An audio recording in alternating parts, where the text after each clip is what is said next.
All right. Hello there. Well, the last couple of months have not been any fun. So let's talk about it. I want to share some things on my mind, whether you are a client of mine or you're out there as a do-it-yourself investor, which I know is scary during times like this. And as I speak right now, the S&P is down somewhere between 20 to 25%, depending on the day.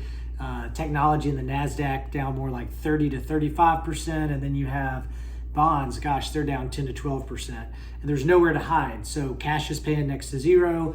Cost of living is up 10%, maybe more like 40% if you are talking about staples and things like gasoline. There's still a war going on. Housing prices are at record highs. My gosh, mortgage rates have gone up almost double in the last couple of months. Boy, this really sounds like it's going to be an uplifting video, doesn't it? Just bear with me, hang with me for a minute. So in 20 years of doing this, I just want to say that I haven't seen this recipe of ingredients all at once. And it's easy to say to yourself or to me, hey, David, why wouldn't we, or why didn't we just pull our money and go to cash and wait this thing out, right? I don't see anything ahead and there's no hope for the market coming back, that sort of thing. Look, I get it. I do this every day, and the majority of my personal net worth and wealth is also in a portfolio just like you. And I have those same feelings, and I'm not immune. I'm not numb to that. I feel the urge and the temptation to make a move that goes against the fundamentals of sound financial planning. The difference is I'm simply conditioned and trained and able to be more robotic, if you will, when it comes to the discipline during a recession like this. And yes, I will say, I don't care what the media labels it. Is it a recession? Is it not a recession? We're likely in a recession right now.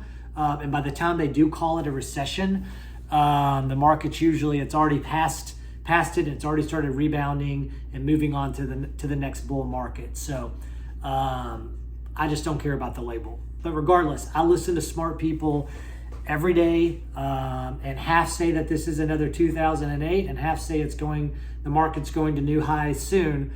No one knows. I don't know. But I will say this. The beginning of COVID, if you remember, the market dropped 34%, something like that, in 33 days. It was the fastest drop, not the biggest, but the fastest in the history of the market. Clients who added money during that time when it was scary, they did really, really well. Anybody that pulled money out, watched the market come back within 6 to 8 weeks, and that was a really poor decision. So I'm glad we didn't pull out. I do think this downturn won't recover as fast as 2020. Not to be negative, but I do feel like it's going to take longer because I think it's more systemic. Without getting into politics, it happened because we were at home, not spending money during COVID. The government, they threw tons of money out there, tons of cash at it. And all the government checks, and then inflation started because we had too many dollars chasing too few goods. That's basically economics and supply and demand, kind of 101, if you will. And I know these market dynamics probably feel worse to you during the early days of COVID, but still consider, if you can, adding chunks of money along the way and any excess cash or savings or bonuses into the market if you can. And if you can't, because you're not able, or if you're retired, I get that. What you need to do is stay with your long-term plan in that situation, and don't make the mistake of getting caught trying to time the market and get in and out. Because you have to know when to get in, when to get back out, and when to get back in, and time it all perfectly. It's hard to do it. It's nearly impossible to do that. It's also hard to leave it in, but I get it, and I'm doing it myself. I'm following the same advice. So we don't know exactly what direction the market is going to go in and when, but I will say, here's what we do know. Let's talk about that. The market's going to come back, and likely the market probably will test some more lows before it tests new highs. And so if you remember, when COVID started, the Dow, I think, had gotten as high as like 30,000. It fell to around 18 or 19,000 for a minute, which was a big drop. And then it went back to 37,000 or so to hit a new high. And as I speak today, it's 29, 30,000, somewhere around there. So even if the market were to drop to 25,000, it may have to do that. That may be necessary before it's able to hit the next high at, let's say, 40,000 and hit the next cycle. So just remember that. Trying to think what else. So while we didn't try to time the market, let me tell you some things that we did do for our clients and we continue to do. We made changes, we adjusted our models, we adjusted our energy holdings, we added some alternatives to replace some of our bonds. And all these changes, they helped some. I'm glad we did them. They made a difference. But sometimes as advisors, us telling clients, hey, you are only down right now 19% and the market's down 25%. That doesn't feel too good, but let me say this. It does matter. There is value there. Not, every percentage that's not lost on the downside really helps with your recovery.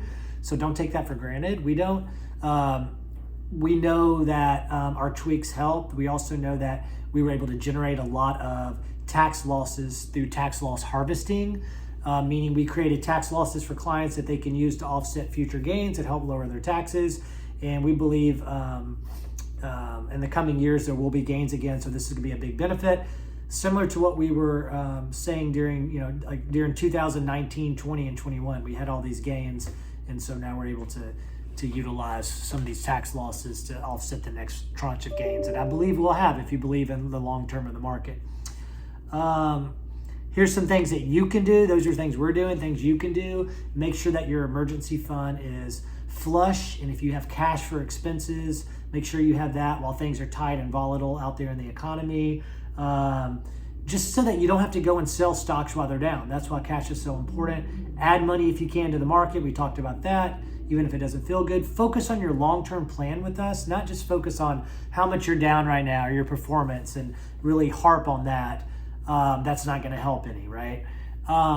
Here's what we won't do and that we're not doing. We're never going to take the risk of trying to get emotional and time the market for you and take all your money in and out of the market. It just doesn't work, for the risk that we could be wrong and we could make a big mistake. And I've seen so many advisors over the years do this, and then they miss the run up and they really hurt their clients and their portfolio. So if you feel that you must get out of the market or you feel that you must make a big change, call us. Let's talk about it. We're here to help. Let us help you do that in a prudent way and not a reactionary way, right? We all need accountability. We all need a team. We need people who care. We have been through this before. We have with hundreds of clients over several decades. So utilize us. That's why we're here.